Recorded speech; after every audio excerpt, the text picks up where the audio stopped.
Hello guys, কেমন আছো? আমি চলে এসেছি রাধারানীর কাপড় কিনে নিয়ে এসেছি বাজার থেকে। কিনে নিয়ে এসে লেস কিনে নিয়ে রাধারানী কুচি কুচি করে সামনে দিয়ে পরবে। আমার অনেক দিনের ইচ্ছা ছিল রাধারানীকে নিজে হাতে ড্রেস বানাবো, বানিয়ে পরাবো। লেসও কিনে নিয়ে এসেছি। দেখো, রাধারানীকে পিঙ্ক কালারের পরাবো আর গোবিন্দকে হলুদ রঙের পরানোর খুব ইচ্ছা।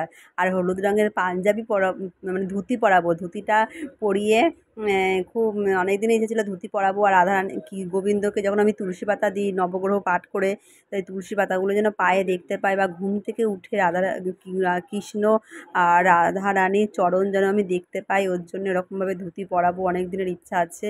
আর তার সত্যি কথা বলতে এত মানে মনে ইচ্ছা হচ্ছিল যে মানে নিজে হাতে কাপড় পরবো। আর জন্মাষ্টমীতে কিনে নিয়ে করেছিলাম, সময় ছিল না বলে। এখন সময় আছে।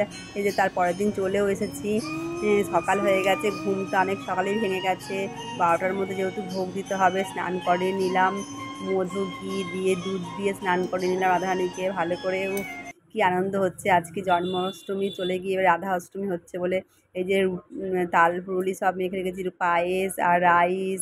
আর এদিকে হচ্ছে গ্যাসেতে হচ্ছে, গ্যাস না ইন্ডাকশান ওভেনে, এদিকে ভাজাগুলো হয়ে যাচ্ছে। আমি আমার পার্লারের রিয়া বিটিয়া দুজন মিলে একসঙ্গে করেছি। এ দেখো, রাধারানীকেও সুন্দর করে সাজিয়ে দিলাম, গোবিন্দকেও তাই আরতি করছি, দুজন মিলেই করছি। দুই মেয়েই চলে গেছিলো স্কুলেতে। প্রসাদ তোমরা অবশ্যই চলে আসবে খেতে বন্ধুরা।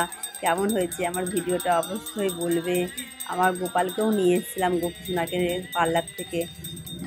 পার্লার থেকে এখন সিংহাসনে বসে আরতি করছি। তোমরা সবাই অবশ্যই অবশ্যই আসবে আমার এই রাধা অষ্টমীতে।